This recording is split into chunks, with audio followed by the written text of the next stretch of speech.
आपका स्वागत है आर्सेनिक आयोड के एक दूसरे वीडियो में। इसके पहले भी एक वीडियो है, उसमें हम लोग देख चुके हैं कि किस तरह से आर्सेनिक आयोड जो सांस की जो समस्याएं हैं उस पर बेहतरीन तरीके से काम करता है। और नाक पे यहाँ पे जो ऊपर वाला पोर्शन है यहाँ पे पेन है, यानी साइनस का यूँ समझ लीजिए। उसके बाद पूरे चेहरे का दर्द है और उसी तरीके से सांस लेने में दिक्कत है।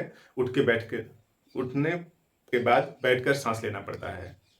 इस तरह से कई खास फीचर्स हैं रिस्पायरेटरी सिस्टम के इसके पहले वीडियो में।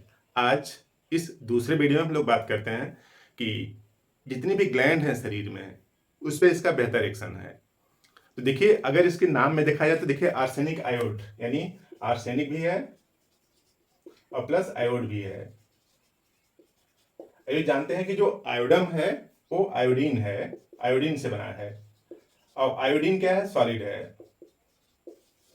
यानी जो आयोडम फीचर्स होता है किसी भी मटेरियल को, ग्लैंड को सॉलिडिफाई करने का नेचर होता है इसका।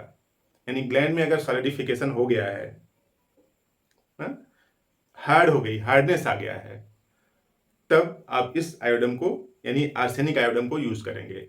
आयोडम एक सेपरेट मेडिसिन है, उसमें भी इसी तरीके के सिम्टम्स हैं कि ग्लैंड हार्ड हो जाती है, स्टोनी हार्ड ग्लैंड हो जाती हैं। तो यहाँ भी रेस्पिरेटरी सिस्टम आर्सेनिक का फीचर्स और आयोडम ग्लैंड की हार्डनेस का फीचर्स दोनों एक साथ मिल गए हैं, इसलिए इसको और बेहतरीन मेडिसिन बना देते हैं।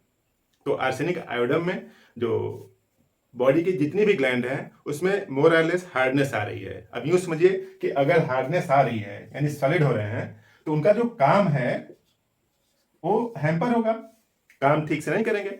और काम ठीक से अगर नहीं करेंगे तो बॉडी के लिए यूजलेस हो जाते हैं। बॉडी के वो पार्ट जो बेहतर तरीके से अपना काम नहीं कर रहे हैं तो बॉडी के लिए यूजलेस हो जाते हैं। इस तरह से शरीर में दिक्कतों का अंबार खड़ा हो जाता है। तो इस मेडिसिन का यूज करके जो हार्डनेस आ रही है या फिर जो आ चुकी है उन सबको आप दूर कर सकते हैं। तो कई बेहतरीन इसके एक्शन है, उसमें से कुछ 5 एक्शन की अगर हम लोग बात करें तो जितनी भी ग्लैंड है, liver, spleen, mesenteric gland, even gland of groin. Groin क्या होता है?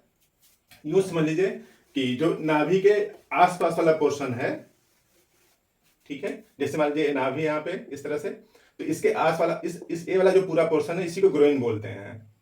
नाभि के इस तरफ, ऊपर और नीचे, यानी पेट के नीचे और जो कमर है जहां पे बेल्ट बांधते हैं, ठीक है, उसके ऊपर वाला पोर्शन क्या है? ग्रोइन है। तो यहाँ पे जितने भी ग्लैंड है सब में इनलार्जमेंट है। पहला सिम्टम सही है, इनलार्जमेंट ऑफ लीवर जो राइट साइड में पसली के नीचे पाया जाता है, स्प्लीन लेफ्ट साइड पसली के नीचे, और उसके साथ साथ mesenteric gland and gland of groin. तो बॉडी की इन ग्लैंड में इनलार्जमेंट है। यही इनलार्जमेंट बाद में हार्डनेस में कन्वर्ट होता है। तो पहले बढ़ जाएंगी, उसके बाद हार्ड हो जाएंगी। तो इस तरह से है पूरी ग्लैंड में।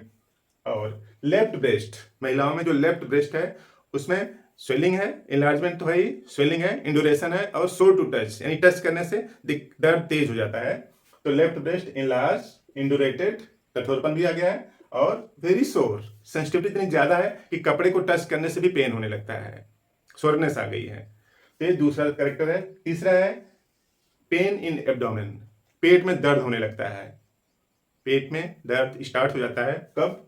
आफ्टर ईटिंग, खाने के बाद पेट में दर्द स्टार्ट हो जाता है। जबकि इसको भयानक भूख लगी रहती है, हमेशा खाना चाहता है। यानी एक तरफ पेट में दर्द हो जाता है खाना खाने के बाद, लेकिन माइंड क्या कहता है कि और खाना खाओ। जितना ज्यादा खाना चाहता है उसी अमाउंट में उसको दर्द भी करता है। तो दोनों कॉन्ट्रास्ट फीचर हैं कि पेट में दर्द हो जाता है खाने के बाद लेकिन खाना चाहता है। और ड्यूरिंग स्टूल, स्टूल जब पास करता है तब भी दर्द होता है, उसके बाद भी दर्द होता है।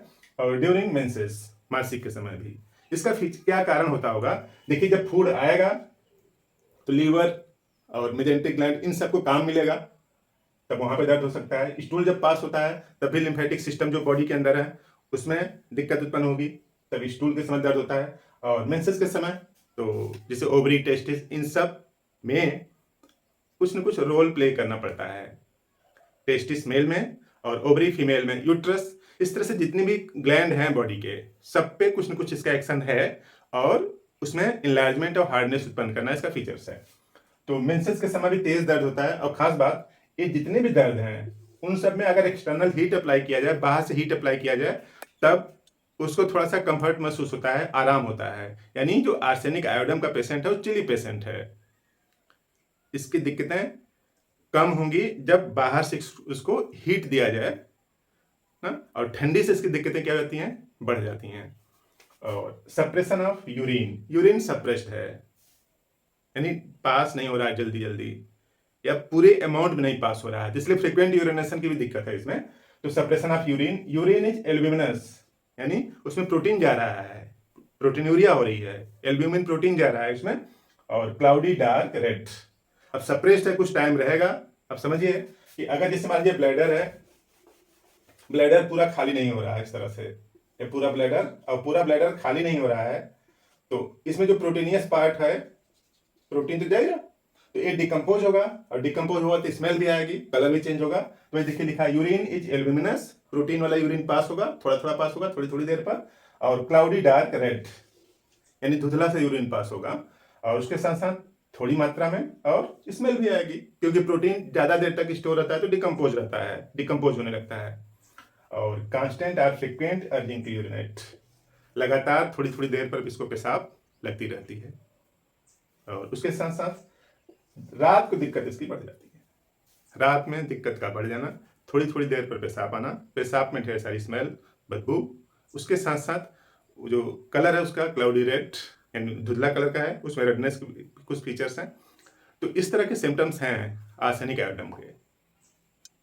दो फार्म में आती है, 3x पावर अगर लेते हैं तो टेबलेट के फार्म में आता है, और 30 पावर की लेते हैं तो लिक्विड फार्म में आता है। अगर आप 3x टेबलेट यूज करें तो 4 टेबलेट थोड़े से पानी में, 1/4 कप पानी में, गर्म पानी में घोल के, या फिर डायरेक्ट जीभ पे भी ले सकते हैं।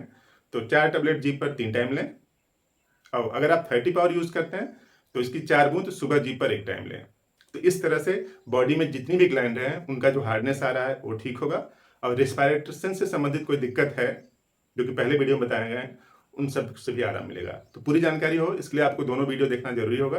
देख लें, इन्फॉर्मेशन बढ़ाएं, बीमार होने की संभावना कम करें। आपने पूरा वीडियो देखा, थैंक यू।